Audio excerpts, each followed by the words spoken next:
Super കൺമണിയുടെ latest promo റിവ്യൂയിലേക്ക് എല്ലാവർക്കും സ്വാഗതം. അങ്ങനെ കൺമണി വരുണിന്റെ അച്ഛനെ കണ്ട് സംസാരിക്കുകയാണ്. നിങ്ങളെ വിഷമിപ്പിച്ചതിലും നിങ്ങളോട് തെറ്റ് ചെയ്തു എന്ന് തോന്നുകയാണെങ്കിലും എന്നോട് ക്ഷമിക്കണം. എനിക്ക് ഇതല്ലാതെ വേറെ നിവൃത്തിയില്ല. എന്താന്ന് വെച്ചാൽ വരുണിന്റെ സ്വഭാവം എനിക്ക് തീരെ സഹിക്കാൻ പറ്റാത്ത നിലയിലേക്ക് പോയിക്കൊണ്ടിരിക്കുകയാണ്. ഏതോ ഭ്രാന്ത് എടുത്തവനെ പോലെയൊക്കെയാണ് ചില സമയത്തെ പെരുമാറ്റം. എന്നോട് ഭയങ്കര സംശയത്തിലാണ് പെരുമാറുന്നത്. എനിക്ക് ഞങ്ങളുടെ MDയുടെ വീട്ടിൽ പോകേണ്ടി വന്നു. MDയുടെ അനിയത്തി ഒരു ആക്സിഡന്റ് പറ്റി കിടക്കായിരുന്നു.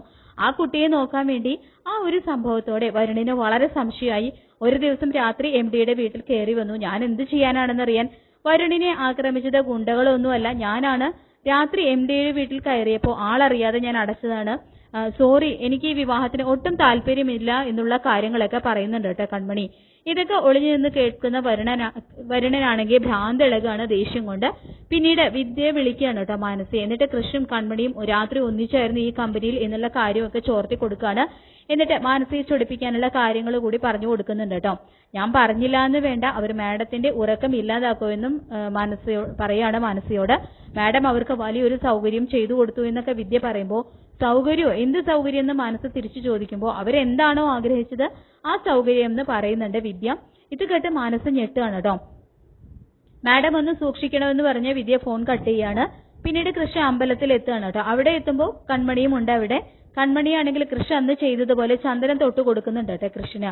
ഇതേ സമയം മനസ്സ് കൃഷ്ണനെ വിളിച്ചിട്ട് നീ എവിടെയാണെന്ന് ചോദിക്കുന്നുണ്ട്. കൃഷ്ണ, നീ എന്റെ ഭർത്താവാകാൻ പോകുന്ന ആളാണ്. അപ്പൊ നിനക്ക് ഞാൻ അറിയാതെ രഹസ്യങ്ങളൊന്നും ഉണ്ടാകാൻ പാടില്ല.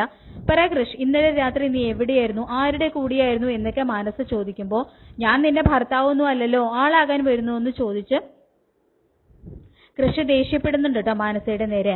അത് കഴിഞ്ഞ് കൃഷ് കൺമണിയോട് മാനസയാണ് വിളിച്ചത്. അവൾ അനാവശ്യമായിട്ട് എന്റെ കാര്യത്തിൽ ഇടപെടുകയാണ്, എനിക്കത് തീരെ ഇഷ്ടപ്പെടുന്നില്ല.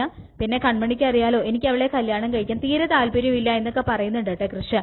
പെട്ടെന്ന് പിന്നെ ആരെ കല്യാണം കഴിക്കാനാണ് സാറിന് താല്പര്യം എന്ന് കൺമണി ചോദിക്കുമ്പോൾ കൃഷി പറയുന്ന മറുപടി കേട്ട് കൺമണിക്ക് സന്തോഷമാവുകയാണ് കേട്ടോ ചെയ്യുന്നത്.